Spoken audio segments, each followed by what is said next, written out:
आणि जर नाही दिली तर परभणी जिल्ह्यात आणि महाराष्ट्रातले 288 गेले म्हणून समजा। कोणत्या नेत्याला भ्यायचं नाही तुम्हाला सांगतो, महाराष्ट्रातल्या मराठ्याला सांगतो, कोणत्या नेत्या पेत्याचे दहशत नाही, काही नाही, कोणाला भ्यायचं नाही, काही समान नाही।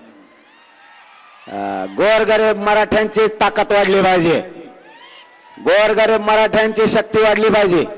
माझं स्वप्न आहे, शेवटचा मुद्दा सांगतो आणि आपण समारोप करूया। माझं स्वप्न आहे मराठ्यांना आरक्षण देऊन मराठ्यांच्या लेकरावरती IPS IAS दर्जाचे अधिकारी झालेले वर्दी चढलेले मला बघायची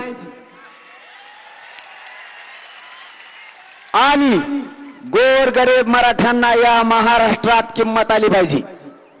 गोरगरीब मराठ्यांशिवाय या महाराष्ट्रातला पाणही आला नाही पाहिजे, एवढी एकजूट राहू द्या। एकजुटीनं मतदान करायचं, गोरगरीब मराठ्यांनी एक शिक्का मतदान करायचं। मला गोरगरिबांच्या चपला सकट पाय पडलेले लोक बघायचे, आताच पडायला लागलेत, कचाकच चपला सकट पाय पडत आहेत मराठ्याचे। एवढी किंमत माझ्या गोरगरिबाला आली, ती आपल्याला आणायची।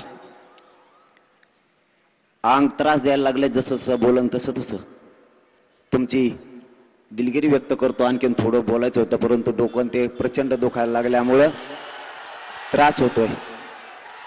तुम्हाला माझी एक विनंती आहे की मायबापा हो, एकजूट फुटू देऊ नका।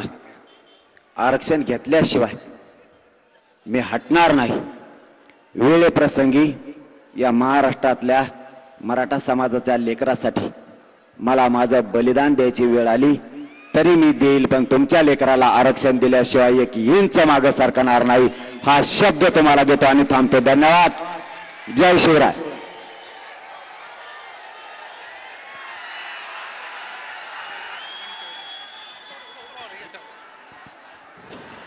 सगळ्यांनी एकत्र यावं, ओबीसी नेते एकत्र झालेत, मराठा नेत्यांनी सुद्धा एकत्र यावं। मराठे नेते एकत्र झाले नाही तर पुढे विधानसभा आहे, 288 उमेदवार आपण पाडायचे असं देखील जरांगे यांनी परभणीतल्या सभेत म्हटलेलं आहे। मराठ्यांना ओबीसीतूनच आरक्षण पाहिजे असंही जरांगे यांनी म्हटलंय।